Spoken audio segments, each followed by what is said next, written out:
আজকের নতুন করে স্পোর্টস এই অনুষ্ঠানের সম্মানিত সভাপতি, আমন্ত্রিত অতিবৃন্দ এবং গ্যালারিতে আমার ছোট বন্ধুরা এবং খেলোয়াড় বন্ধুবৃন্দ, আসসালামু আলাইকুম। কেমন আছো সবাই তোমরা? ওই দিকের আওয়াজ পাচ্ছি না, সামনের আওয়াজ। কেমন আছো? ভালো। টায়ার্ড হয়ে গেছো না? সেই দুপুর থেকে বসে আছো, টায়ার্ড হয়ে গেছো না? আচ্ছা, বেশি লম্বা করব না। তবে তোমাদের সাথে কথা বলার আগে আমি এই যে আমার সামনে দেখো মিডিয়ার ভাইরা, এখানে আঙ্কেলরা আছে, এনাদের সাথে আমি কথা বলবো। প্রথমে মিডিয়ার ভাইদের সাথে একটু কথা বলতে চাই, মিডিয়ার আঙ্কেলদের সাথে। মিডিয়ার ভাই আপনারা যারা এখানে উপস্থিত আছেন, সেটা ইলেকট্রনিক মিডিয়া হোক বা প্রিন্ট মিডিয়া হোক, আপনাদের কাছে আমার একটি অনুরোধ আছে এবং আপনাদের মাধ্যমে আপনাদের যে কর্তৃপক্ষ অর্থাৎ এডিটর সাহেবরা আছেন তাদের কাছে আমার অনুরোধ আছে। এই যে একটা গেম আজকে হয়ে গেল, নতুন করে স্পোর্টস হয়ে গেল, যেটি আজকে ফাইনাল হলো আজকে, আমরা সব সময় দেখি যে পত্রিকায় বা নিউজে বিভিন্ন বিষয় হাইলাইট করা হয় বা লিড নিউজ থাকে। আপনাদের কাছে আমার অনুরোধ, আপনাদের মাধ্যমে আপনাদের কর্তৃপক্ষের কাছে আমার অনুরোধ, এই যে আজকে যে ইভেন্টটা আপনারা দেখে গেলেন, এই ইভেন্টটা হচ্ছে বাংলাদেশের ভবিষ্যৎ, বাংলাদেশের ফিউচার। এই ইভেন্টটা আজকের, এরা হচ্ছে এই যে যারা প্যান্ডেলের নিচে বসে আছে, যারা গ্যালারিতে বসে আছে, তারা হচ্ছে বাংলাদেশের ভবিষ্যৎ, ভবিষ্যৎ বাংলাদেশ। কাজেই আপনাদের কাছে অনুরোধ থাকবে, যত নিউজই থাক, আগামীকাল আপনাদের সম্প্রচারিত প্রতিষ্ঠানে, আপনাদের পত্রিকায় যদি আজকের এই বাচ্চাদের খেলা, আজকের এই ভবিষ্যৎ যারা আছে তাদের নিউজটা যেন আজকে আগামীকাল লিড করা হয়, এটি আমার অনুরোধ রইল আপনাদের কাছে। আশা করি আপনারা কালকের বা রাত্রের ইলেকট্রনিক মিডিয়াতে আপনারা আমাদের এই ভবিষ্যৎকে আপনারা তুলে ধরবেন। আমাদের বাংলাদেশ, আমরা অনেক সমস্যায় আছে বাংলাদেশে, আমরা সেটি অস্বীকার করছি না, কিন্তু এই সমস্যার পাশাপাশি আমরা দেখতে পাচ্ছি যে বাংলাদেশকে আমরা কোথায় নিয়ে যেতে পারবো। প্রিয় বন্ধুরা, আমরা জানি তোমাদের যে স্কুল কলেজগুলো আছে, স্কুলগুলো আছে, অনেক স্কুল হয়তো তোমাদের সঠিকভাবে বসার ব্যবস্থা নেই, অনেক স্কুলে হয়তো ফ্যান ঠিকভাবে নেই। আমরা কাজ করছি, তোমাদের এই সরকার কাজ করছে তোমাদের স্কুলগুলো যাতে ধীরে ধীরে আমরা গড়ে তুলতে পারি। কিন্তু আজকে এই নতুন করে স্পোর্টস ইভেন্টে তোমাদের কাছ থেকে আমি একটি কথা নিতে চাই।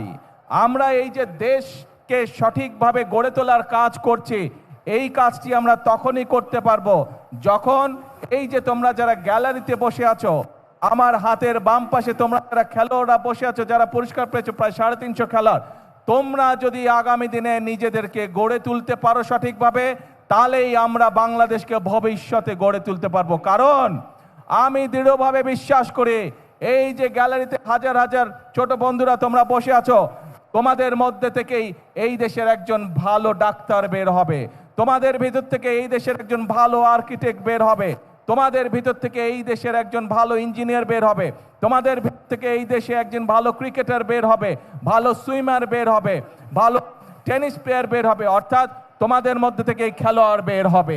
আজ তোমরা সেটা প্রমাণ করে দেখিয়েছো।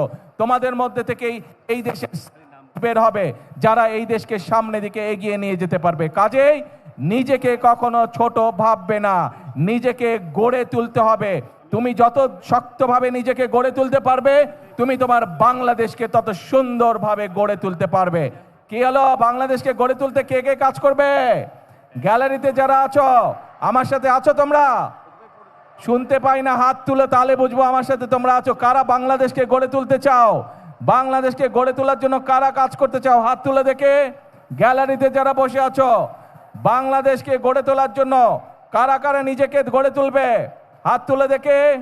শুনতে পাচ্ছ কথা? ধন্যবাদ।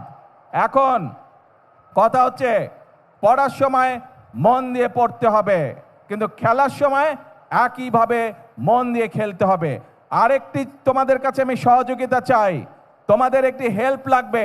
শুধু যে গ্যালারিতে যারা বসে আছো তারা না, নিশ্চয়ই এই অনলাইন বা টেলিভিশনের মাধ্যমে সারা বাংলাদেশে তোমাদের মতন সারা বাংলাদেশে আমাদের যারা ভবিষ্যৎ আছে, ছোট ছোট বন্ধুরা আছে, তোমাদের সকলের কাছে আমি একটি সহযোগিতা চাই, একটি সাহায্য চাই। সেটি কি সাহায্য? এই দেশটা আমাদের সকলের দেশ, এই দেশের আলো, এই দেশের বাতাস, এই দেশের পরিবেশ আমরা সকলে মিলে যদি ঠিক রাখি, তাহলে আমরা একটি সুন্দর পরিবেশে থাকতে পারবো।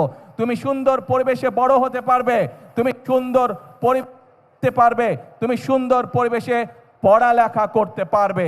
সেই জন্য আমি তোমাদের সকলের কাছে যে সাহায্যটি চাই, তোমরা নিশ্চয়ই দেখেছো রাস্তা দিয়ে হেঁটে যাওয়ার সময় তোমার বাসার আশেপাশে অনেকে বিভিন্ন রকম ময়লা ফেলে যায়, বিভিন্ন রকম প্লাস্টিকের বোতল ফেলে যায়, সেটি পুকুর হোক, নদী নালা হোক, বাসার আশেপাশে। এখন থেকে যদি এরকম কোনো দৃশ্য তোমাদের চোখে পড়ে, প্লিজ তোমরা তাকে বারণ করবে। দরকার হলে সেই ময়লাটি তোমরা তুলে নিয়ে গিয়ে যেইখানে ময়লা ফেলার জায়গা নির্দিষ্ট সেই জায়গায় ময়লা ফেলতে হবে। আরেকটি কাজ তোমাদেরকে করতে হবে, কেউ যদি পুকুর, নদী, নালায় ময়লা ফেলে, যদি তুমি পারো বন্ধুদেরকে সাথে নিয়ে সেই ময়লাটিকে পরিষ্কার করবে, যাতে আমাদের পরিবেশটি, আমাদের নদীর পানি, পুকুরের পানি যাতে পরিষ্কার থাকে, যাতে সেখানে মানুষ সুন্দরভাবে হাঁটাচলা করতে পারে বা মানুষ সেখানে বসতে পারে পুকুরের পাড়ে। আসো, এরপরে আরেকটি তোমাদের সহযোগিতা চাই আমার, আরেকটি তোমাদের হেল্প চাই আমার। সেই হেল্পটি হচ্ছে প্রতি বছর চেষ্টা করবে তোমার বাড়ির আশেপাশে হোক, তোমার স্কুলের আশেপাশে হোক, অথবা যেখানে তুমি সুবিধা মনে করো সেইখানে একটি করে প্রতি বছর গাছ লাগাতে হবে। গাছ যদি আমরা লাগাতে পারি, আমাদের পরিবেশটা সুন্দর হবে, পরিষ্কার হবে, আমরা সকলে মিলে বুক ভরে শ্বাস নিতে পারবো। এবং আরেকটি কাজ তোমাদেরকে করতে হবে, আমাদের কিছু কিছু মানুষ আছে যারা প্রকৃতির প্রতি, বিভিন্ন পশু পাখির প্রতি অত্যন্ত নির্দয় হয়। আজকে আমার সকল ছোট বন্ধুদেরকে আমি অনুরোধ করব, আসো আমাদের আশেপাশে যত কুকুর, বিড়াল, হাঁস, মুরগি, গরু, ছাগল, যত রকম পশু পাখি আছে, আমরা চেষ্টা করব, এইগুলো আমাদের দেশের সম্পদ, আমরা চেষ্টা করব এই যে প্রকৃতির আল্লাহ দেওয়া বিভিন্ন জীবজন্তু, পশু পাখি, এদের যত্ন নেওয়ার আমরা চেষ্টা করব। যত্ন যদি নিতে পারে, অন্তত আমরা চেষ্টা করব তাদের যাতে কোনো প্রকার ক্ষতি হতে না পারে, সেই চেষ্টাটি আমরা করব। কি বন্ধুরা, আমাকে এই হেল্পটা করবে? তোমরা করবে? Thank you so much. আর শেষ কথা হলো, আজকের বক্তব্যের শেষ কথা হলো, আমরা আছি, তোমরা যে পড়ালেখা করতে চাইবে সরকার থেকে আমরা তার ব্যবস্থা করব যাতে সে ভালো করে পড়ালেখা করতে পারে। তোমরা যে গান গাইতে চাইবে, যে ছবি আঁকতে চাইবে, যে খেলাধুলা করতে চাইবে, আমরা সব রকম তোমাদেরকে সহযোগিতা করার সর্বোচ্চ চেষ্টা করবে সরকার। কিন্তু তোমাদেরকে সঠিকভাবে তোমাদেরকে গড়ে তুলতে হবে। তোমাদের দিকে বাংলাদেশের ভবিষ্যৎ তাকিয়ে আছে, বাংলাদেশ তোমাদের দিকে তাকিয়ে আছে। তোমরা যদি নিজেদেরকে গড়ে তুলতে পারো, আমরা একটা সুন্দর বাংলাদেশ গড়ে তুলতে পারবো। এই কাজ আমরা হয়তো শুরু করেছি, আমরা মাত্র শুরু করতে পারবো, কিন্তু বাংলাদেশ গড়ার কাজ তোমাদেরকে এগিয়ে নিয়ে যেতে হবে, এগিয়ে নিয়ে যেতে হবে তোমাদেরকে। বাংলাদেশ গড়ার কাজ পারবে এগিয়ে নিয়ে যেতে? কে বন্ধুরা, কে বন্ধুরা পারবে? Thank you. আজকে আর বক্তৃতা না, চলো যারা আজকে জিতেছে তাদেরকে আমরা আজকে অভিনন্দন জানাবো। এই যারা জিতেছে, যারা খেলোয়াড় আছে, এদেরকে এই পর্যন্ত আসার জন্য তাদের পরিবারের বাবা মাদেরকে আমি আন্তরিকভাবে ধন্যবাদ জানাই। তাদের স্কুলের শিক্ষক যারা সহযোগিতা করেছেন, বিভিন্ন কোচ বৃন্দ যারা সহযোগিতা করেছেন, প্রত্যেকটি মানুষকে আমি অন্তরের অন্তঃস্থল থেকে আন্তরিকভাবে ধন্যবাদ জানাই, আন্তরিকভাবে অভিনন্দন জানাই। আপনারা যেই কষ্ট করেছেন সেই কষ্টের মূল্য ইনশাল্লাহ আপনারা পাবেন যখন আপনারা এই বাচ্চাগুলোকে দেখবেন আন্তর্জাতীয় এবং আন্তর্জাতিক রূপ অঙ্গনে নিজেদেরকে প্রতিষ্ঠিত করতে সক্ষম হয়েছে। সেদিন আমাদের সকলের বুকটা আপনাদের সাথে, আপনারা যারা সহযোগিতা করেছেন, আপনাদের সাথে আমাদের সকলের বুকটা সেদিন ভরে উঠবে। আসুন, এই মাঠে আজকে আমাদের বাচ্চারা খেলা করেছে, এই মাঠে কেউ জিতেছে, কেউ এখনো জিততে পারে না। ইনশাল্লাহ আগামী দিনে তারা আবার প্রতিযোগিতা করবে। আসুন আমরা চেষ্টা করি, এই মাঠ নয়, ইনশাল্লাহ আমাদের বাচ্চারা যাতে আগামী দিনে আন্তর্জাতিক পর্যায়ের মাঠে জিতে ট্রফি বাংলাদেশে নিয়ে আসতে পারে। এটাই হোক আজকে আমাদের প্রত্যাশা, এটাই হোক আজকে আমাদের আশা। সকলকে আল্লাহ হাফেজ। বাংলাদেশ জিন্দাবাদ। For more updates, subscribe to our YouTube channel and click on the bell icon.